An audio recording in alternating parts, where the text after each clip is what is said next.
in South Central LA, and I'm a junior in NCUE. Ron Finley, a guerrilla gardener in South Central LA. I live in South Central. This is South Central. Liquor stores, fast food, vacant lots. So the city planners, they get together and they figure they're going to change the name South Central to make it represent something else. So they can change it to South Los Angeles. Like this is going to fix what's really going wrong in the city. This is South Los Angeles. Laughter. Liquor stores, fast food, vacant lots. Just like 26.5 million other Americans, I live in the food desert, South Central Los Angeles, home of the drive-thru and the drive-by.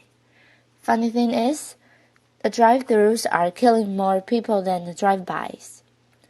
People are dying from curable diseases in South Central Los Angeles. For instance, the obesity rate in my neighborhood is 5 times higher than, say, Beverly Hills, which is probably 8-10 miles away. I got tired of seeing this happening. And I was wondering, how would you feel if you had no access to healthy food? If every time you walk out your door you see the ill effects that the present food system has on your neighborhood. I see wheelchairs brought and sold like used cars. I see dialysis centers popping up like Starbucks. And I figured this has stopped. So I figured that the problem is the solution. Food is the problem and food is the solution. Plus, I got tired of driving 45 minutes round trip to get an apple that wasn't impregnated with pesticides. So what I did, I planted a food forest in front of my house. It was on a strip of land that we call a parkway.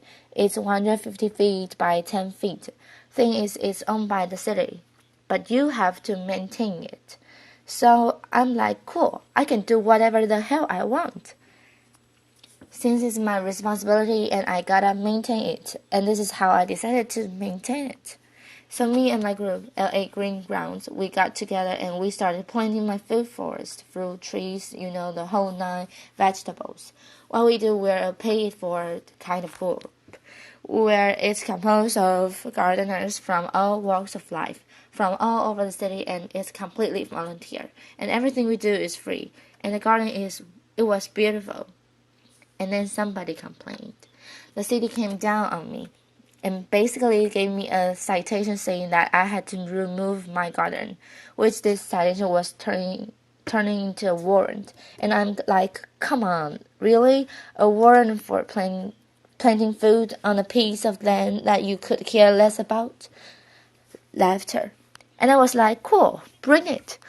Because this time it wasn't coming up, so LA Times got a hold of it. Steve Lopez did a story on it and talked to the councilman. And one of the Green Grounds members, they put up a petition on change.org.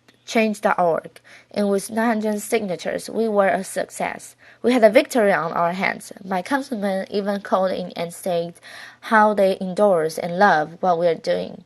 I mean, come on, why wouldn't they? LA leads the United States in vacant lots that the city actually owns. They own 26 square miles of vacant lots. That's 20 Central Parks. That's enough space to plant 725 million tomato plants. Why in the hell would they not okay this? Growing one plant will give you 10,000 seeds. When $1 worth of green beans will give you $75 worth of produce, it's my gospel. When I'm telling people, grow your own food, growing your own food is like printing your own money. Applause. See, I have a legacy in South Central. I grew up there, I raised my sons there, and I refuse to be a part of this manufactured reality that was manufactured for me by some other people, and I'm manufacturing my own reality. See, I'm an artist. Gardening is my graffiti. I grow my art, just like a graffiti artist where there are beautiful walls. Me, I beautify lawns, parkways. I use the garden, the soil like it's a piece of cloth, and the plants and the trees. That's my embellishment for that cloth. You'd be surprised what the soil could do if you let it be your canvas. You just couldn't imagine how amazing a sunflower is and how it affects people. So what happened? I have witnessed my garden become a tool for the education, a tool for the transformation of my neighborhood. To change the community, you have to change the composition of the soil. We are the soil. You'd be surprised how kids are affected by this. Gardening is the most therapeutic and defiant act you can do, especially in the inner city. Plus, you get strawberries. Laughter. I remember this time there was this mother and a daughter came. It was like 10:30 at night, and they were in my yard. And I came out there, and they looked so ashamed. So I'm like, man, it made me feel bad that when they were there. And I told them, you don't have to do this like this. This is on the street for a reason. It made me feel ashamed to see people that were this close to me that were hungry, and this only reinforced why I did this. And people ask me, Finn, aren't you afraid that people are going to steal your food?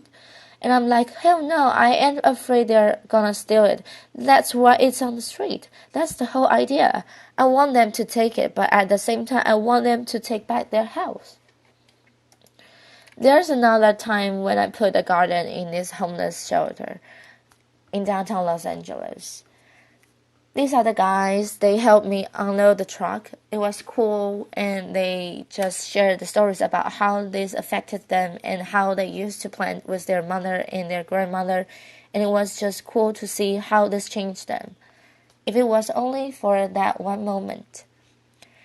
So Green Grounds has gone on to plant maybe 20 gardens. We've had like 50 people come to our dignings and participate, and it's all volunteers. If kids grow kale, kids eat kale. Laughter. If they grow tomatoes, they eat tomatoes. Applause. But when none of this is presented to them, if they're not shown how food affects the mind and the body, they blindly eat whatever the hell you put in front of them. I see young people and they want to work, but they're in this thing where they're caught up. I see kids of color and they're just on a track that's designed for them, that leads them to nowhere. So with gardening, I see an opportunity where we can train these kids to take over our communities, to have a sustainable life. And when we do this, who knows? We might produce the next George Washington Carver. But if we don't change the composition of the soil, we'll never do this. Now, this is one of my plans. This is what I want to do. I want to plant a whole block of gardens where people can share in the food in the same block. I want to take shipping containers and turn them into healthy cafes. Now, don't get me wrong. I'm not talking about no free shit, because free is not sustainable. The funny thing about sustainability, you have to sustain it. Laughter. Applause. What I'm talking about is putting people to work and getting kids off the street and letting them know the joy, the pride, and the honor in growing your own food. Opening farmers markets. So what I want to do here, we gotta make this sexy. So I want us all to become evolutionary. Renegades, gangsters, gangster gardeners. We gotta flip the script on what a gangster is. If you ain't gardener, you ain't gangster. Get gangster with your shovel, okay? And let that be your weapon of choice. Applause. So basically, if you want to meet with me, if you want to meet, don't call me if you want to sit around in cushy chairs and have meetings where you talk about doing some shit. If you want to meet with me, come to the garden with your shovels so we can plant some shit. Peace. Thank you. Applause. Thank you. Applause.